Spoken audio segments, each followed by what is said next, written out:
Yeah, so the first tune I just played there is a tune called Falling Grace, and it's my favorite jazz standard. And then the second tune I played there is Time Remembered by Bill Evans, which is my second favorite jazz standard. And Falling Grace is by the bassist Steve Swallow. And I should say I'm dealing with a rainy day outside, so my lighting is off. I try to compensate by adding some lights, so hope it's not too grainy. But yeah, so these are my 26 favorite jazz standards. And for those that don't know, there's a difference between jazz standards and standards. So there's standards, which is the Great American Songbook kind of tunes, George Gershwin, Ira Gershwin tunes, tunes that were, made for theater or for Broadway, for films, and jazz musicians took those tunes and then adopted them into jazz. And then the jazz standards are the tunes written specifically by jazz musicians. So these tunes that I'm listing here, it's a combination of both. And yeah, so I thought I would go ahead and share these tunes and recordings that I have of each of the tunes that I would recommend checking out.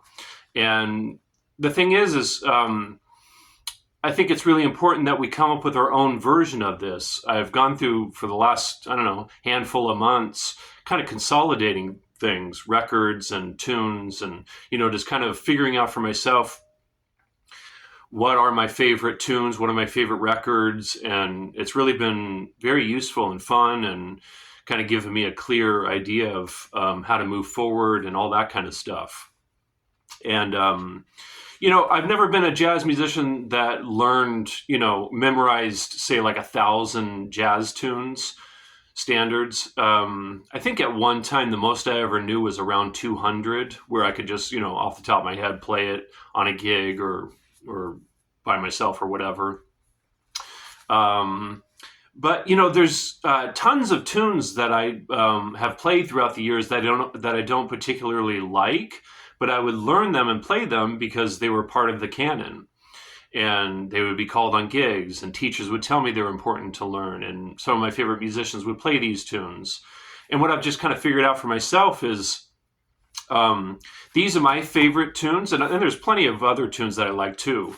But these are the tunes that are my favorite, and what I've realized is these are the ones that are my favorite, but I still want to continue to play other tunes that maybe aren't my favorites, just because I can learn from them and I can practice them and study them and still get more from them, So I think that's kind of a way to think about this. It's not like, it depends on who you are and what you want to do with music, of course, but if you go study philosophy, for instance, you're going to have to read philosophical books that you aren't naturally drawn to, but you can learn from them and take things from them that you can apply to areas that are of most interest to you.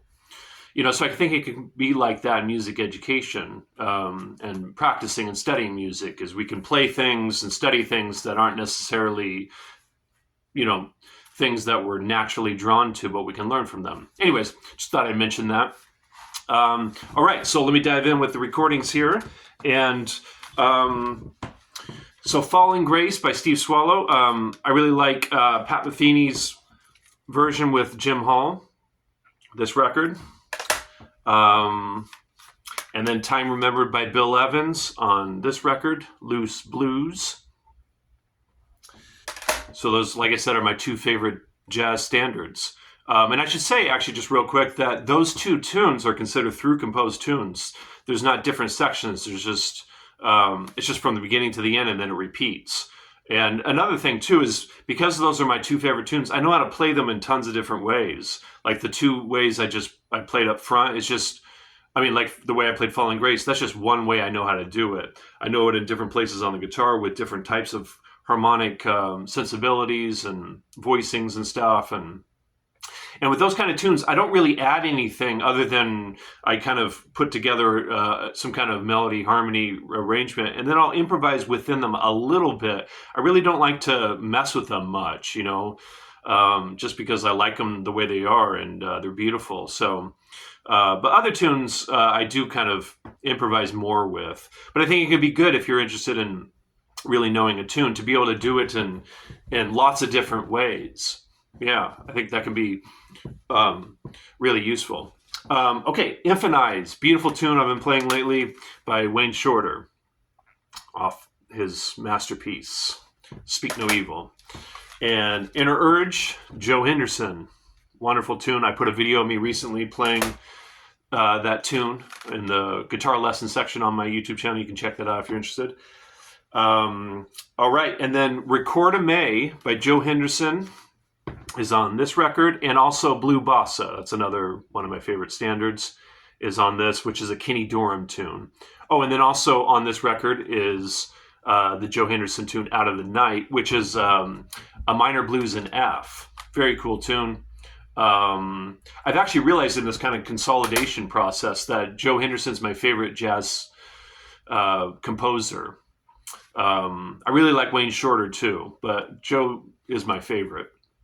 All right, and then Aprevav and Confirmation by Charlie Parker. And this is a collection on Verve, and there's 2 CDs and tons of tracks on each CD. So those 2 tunes by Charlie Parker. And then, okay, and then Giant Steps. So, of course, had to have it on this one, Coltrane's Giant Steps. Someone like Mick Goodrick, he didn't like, he told me he didn't like Giant Steps. It felt too much like an exercise to him. So that's the thing. It's like we got to figure out for ourselves which are our favorite tunes. And it's not like everybody should be playing Giant Steps. You know what I mean? Like, it's cool to identify a tune that you just don't like and then don't play it, There's no rules here, right?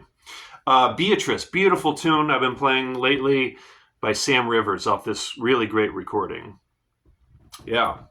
He's not really talked about much, right? Sam Rivers. All right, Invitation. Been playing that tune lately. I put a video of me improvising on that tune not that long ago on YouTube. And this one's Real Swingin' by Joe Henderson. It's got Jack DeJohnette on drums. Real Swingin'. I actually prefer to do it, which is the way I did it on YouTube, where you do a Latin feel for the A section and then a swing feel for the B section. I like doing it like that. All right, and then let's see, there's 2 here. Yeah, so Stella by Starlight and let's see here, Green Dolphin Street off this recording, which has Bill Evans on it, Coltrane, Miles, Cannonball, Phil, Paul Chambers on bass, right? Let me double check that actually. Sorry, bear with me. Sometimes it can be hard to find the musicians. Jimmy Cobb, that's right. It's not Philly Joe. That was the previous drummer in this group, but this one's with Jimmy Cobb. Yeah, Paul Chambers on bass, Bill Evans on piano, Cannonball Adderley, Coltrane, and Miles Davis, of course. So yeah, this one, it's a live recording. Really great. Okay, and then let's see. And then Keith Jarrett, I had to transcribe when I was at Berklee, transcribe Keith Jarrett's solo on this one. So the next tune is All the Things You Are, his version on Standards Volume 1. Burnin' solo on that. And I had to play it for my proficiency test at the end of I think it was my 2nd semester. Out of Nowhere, beautiful tune, Charlie Parker's version. This comes from a box set with Charlie Parker. It's 5 CDs. And yeah, so Charlie Parker's version of Out of Nowhere. And then Nardis, Bill Evans' version off of Explorations. Great tune. So for a long time, because Miles would steal people's tunes and say he wrote them. And I thought Nardis was a Bill Evans tune, but Bill Evans said in an interview that it's actually a Miles Davis tune. So, but Bill's version is my favorite.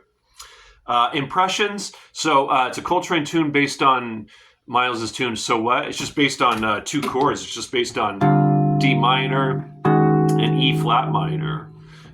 It's D minor for 16 bars, E flat minor for 8 bars, and then back to D minor for 8 bars. So it's a 32 bar song form. So real bare harmonically, which is really fun to play on or in. And this record is not well known because it was released posthumously, but it's the Coltrane Quartet studio recording. This is fantastic. Both directions at once. So his version on here, Impressions. Yeah. Let's see. Not that many more to go. Days of Wine and Roses. Wes's version. Yeah, beautiful. And then this tune, Black Narcissus, off of Power to the People. It's a Joe Anderson tune. Really beautiful. Solar, coffee stain on this one, but Keith Jarrett's version from Live at the Deerhead Inn. And yeah, this is killer. This is Paul Motion on drums and Gary Peacock on bass.